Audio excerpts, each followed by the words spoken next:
Good evening. Welcome to another episode of Suarez on the Run.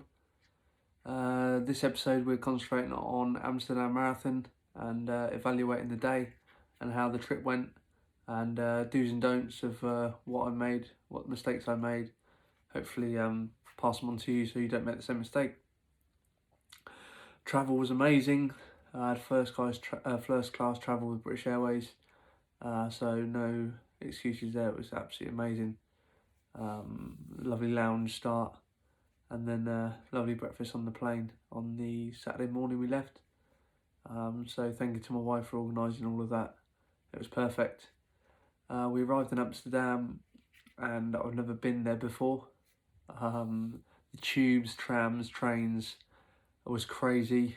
We ended up taking about 2 hours to get to the expo.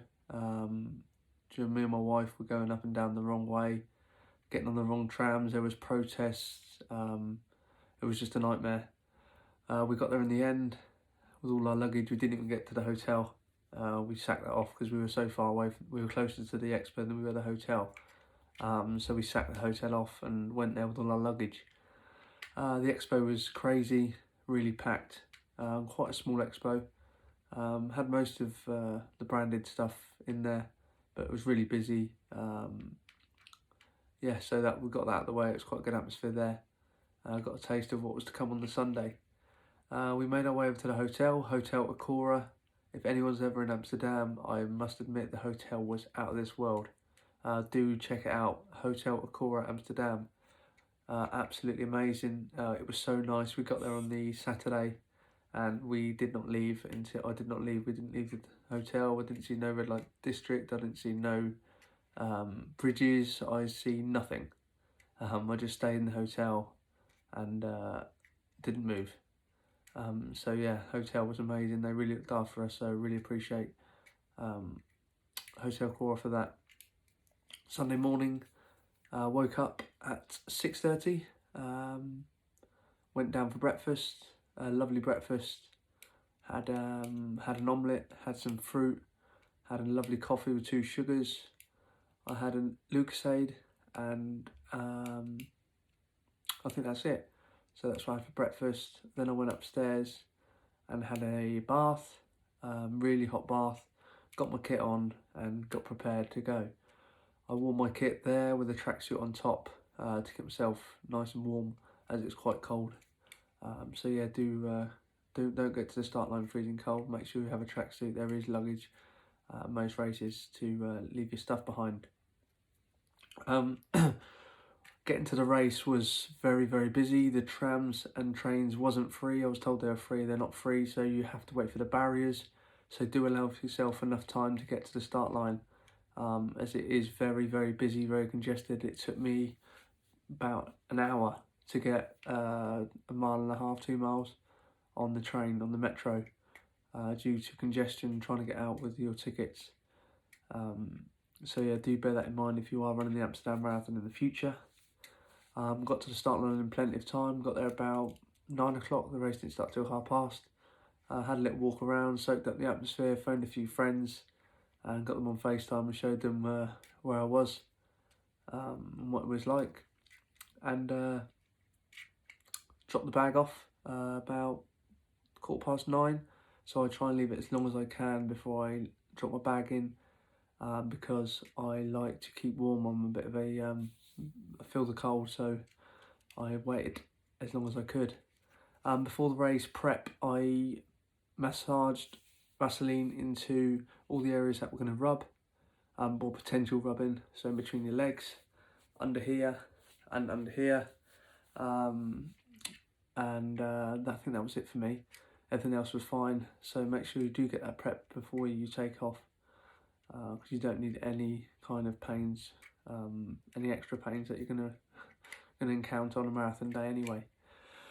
So yeah, dropped the bag off about 9:15.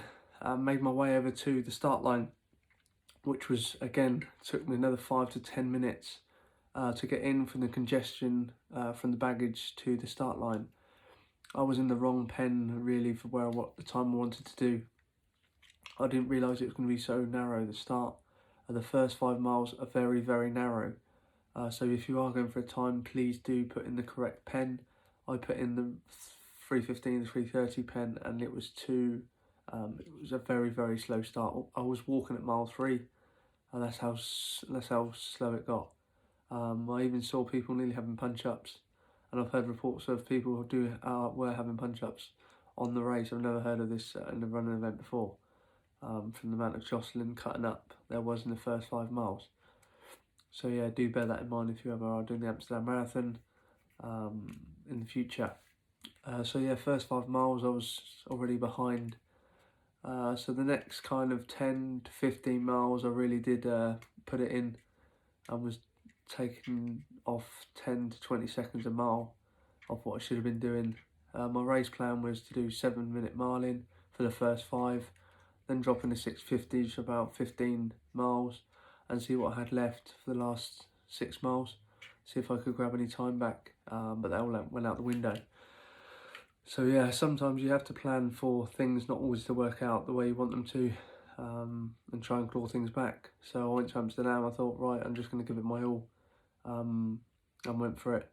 I ran with 3 other guys, really, really international event. So I was running with a Japanese, a German and Norwegian. We all ran together, we're all in the same boat, so we all went round together, and that really pushed us all on. So big kudos to you guys. Mile 19 I started to feel it, my legs started to feel heavy, and my hamstrings started getting tighter and tighter. So yeah, it was a bit, I was thinking, oh no, I think this could be my time up. Mile 20, boom, the right hamstring went. I had to stop and stretch, lost a lot of time, carried on, left hamstring went, and then I had to stretch again and just run with straight legs, just basically push it through right to the end and cling on to a 3:12 finish. So all in all, I'm really, really happy. From the last marathon was 3:28, and now I'm down to 3:12.01. So yeah, really happy with the result. Lots to learn. Choose your pen correctly. Get to your pen earlier than I did. I left it too long, even if you have to wear old clothes at the start line until you go. I'd rather be in the pen than out the pen like I was. The race already started and I hadn't even got to my pen yet. I wasn't even in it. I was 12 minutes into the race had started and I hadn't even got in. So do get to your pen nice and early. Don't make the mistakes I've made of getting to your pen nice and late. All my prep was correct, so I can't knock any of that. So yeah, when you are applying for marathon, do think about where you might be in, say, 3-4 months time. Do bear that in mind, not where you are now, because you are going to improve. So yeah, do bear that in mind about your pen. Maybe if I'm overcritical, I could have got my pacing a little bit smarter, so not gone out so hard through them 15, 16, 17 miles and done it more gradually, taking time away instead of taking such time off so quick. But that's things to push on for in the future. So yeah, up next for me will be London 2020, where I'll definitely be going for a sub-3 attempt. And yeah, try and do some 5 and 10Ks in between and see where we go from there. This is the medal, the Amsterdam. Quite a nice medal. Lanyard's a bit cheap, and this is the t-shirt you get. Nice fit t-shirt. So yeah, women and men. Women were pink ones, men were blue and pink, men were yellow. So yeah, we've got a t-shirt as well. No goodie bags at the end, just a banana. So yeah, all in all, yeah, the marathon was good. It wasn't very well supported, so I don't expect amazing support. The marathon was very quiet. You are running alone for a lot of the time, so you have to get into your own mind frame. If you need music, you can take music. It's all the roads are closed, so it is definitely a closed road marathon. So yeah, that's it from me. Onwards and upwards. Take all the negatives out of that and learn from it, and take all the positives and push on for my next training block. I'm having a week off this week to recover, rest, evaluate, and move on. Cheers, guys. Thanks for your support, messages, and any messages that do come through, I will try and respond within 24 hours of your messages coming through. Thanks for watching. Enjoy. Any questions, please do ask.